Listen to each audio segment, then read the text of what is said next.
మరి మీరు ఇంత ఓపెన్ ఛాలెంజ్ చేస్తున్నారు. నేను నిజాయితీగా ఉన్నాను. నేను ఎక్కడ కూడా అక్రమ కట్టడాలు కట్టలేదు. నా సొంతంగా నేను కొనుక్కున్న భూములను కట్టుకున్నాను. అలాగే ఉంటే కొట్టేయండి అని చెప్తున్నారు. కానీ పదే పదే మీ మీద ఎందుకు వస్తున్నాయి సార్? ఆక్రమణకు గురవుతున్నాయి. కబ్జాలకి care of address Palla Rajeshwara Reddy అని చెప్పి రకరకాలుగా మాట్లాడుతూ ఉన్నారు.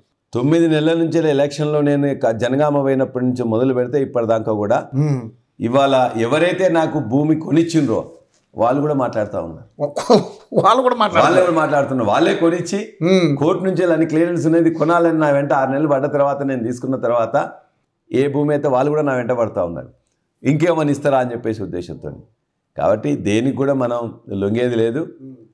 ఇది ఓపెన్ కదా సిస్టమ్. ఎవడన్నా ఒక గుంట కాదు ఒకటి చేసుకున్నట్టయితే ఎవరు ఊరుకుంటారా? ఎవరిదన్నా ప్రైవేట్ ల్యాండో లేకపోతే ఇంకోటో ఉన్నట్లయితే ఎంఆర్ఓ ఊరుకుంటాడా, లేకపోతే ఇంకోటి ఊరుకుంటా కలెక్టర్ ఊరుకుంటారా? కాబట్టి ఎవడేం ఊరుకోరు. ఒక గుంట కాదు ఒక ఫీట్ జరిగినా కూడా ఎవరు ఊరుకోరు.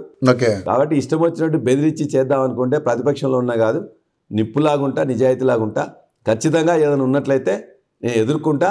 25 సంవత్సరాల్లో ఎదుర్కొన్నా, విద్యార్థి నాయకునిగా ఉన్నప్పుడు ఎదుర్కొన్నా, ఆనాడు కూడా నిర్బంధం ఎదుర్కొన్నా, తెలంగాణ ఉద్యమంలో నిర్బంధం ఎదుర్కొన్నా, జైలుకు పోయినా, ఇవాళ కూడా ఎన్ని అక్రమ కేసులు పెట్టినా భయపడేది లేదు.